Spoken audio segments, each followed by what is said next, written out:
नमस्कार, मैं हूं Vinay Pathak. AB news में आपका स्वागत है।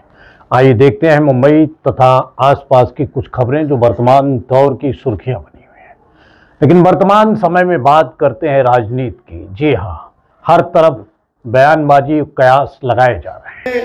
आमच्या सर्व पार्टी पक्षाचे सर्व सन्माननीय मान्यवर व्यासपीठ आणि उपस्थित माझ्या माता भगिनी कार्यकर्ते आणि दुसरा अभिनंदन करावं लागल आमच्या दिगंबर नाईक साहेबांना।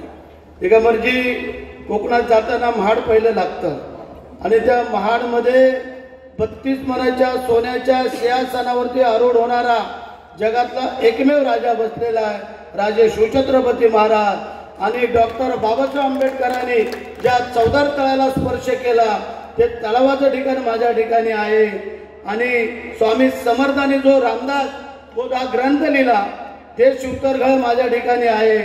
आणि आधी लगीन कोंढण्याचा आणि मग माझ्या रायबाचं असा ज्याने आपल्या रक्ताने अमर इतिहास लिहिला गेला त्या शूरवीर नरवीर तानाजी मालुसरेंची भूमी माझ्या इथं आहे।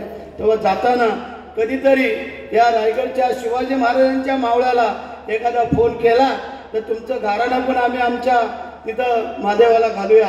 म्हणजे असो, वेळ फार कमी आहे, आम्हाला कल्पना आहे आपल्याला ऐकायचे आपल्या उमेदवारांना। राहुल शेवाळे हॅट्रिक करणार आहे त्याबद्दल दुमत असण्याचं कारण आहे। शेळवांनी मगाशी आपल्या करड्या भाषेत काही लोकांचा समाचार घेतला, काही लोकांनी सांगितलं शेवासाहेब काल इथं काही मंडळींचं भाषण झालं, सभा झाली, सगळं होऊ द्या, हरकत नाही आहे, आम्ही त्यांना घाबरत नाही आहे। जर घाबरलो असतो तर एकनाथ शिंदे साहेबांबरोबर 40 आमदार, 10 अपक्ष आमदार आणि 13 खासदार आम्ही गेलो नसतो, लक्षात ठेवा। आणि म्हणून ही वाघाची औलाद आहे आम्ही, ते आज या ठिकाणी आलेलो आहोत।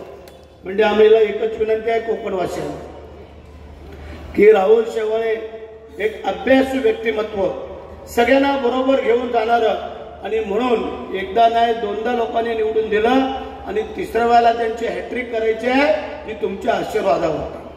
जर देशाचे कणखर नेतृत्व पंतप्रधान नरेंद्र मोदी साहेब हवे असतील तर आम्हाला राहुल शेवाळेंना निवडून द्यावंच लागेल।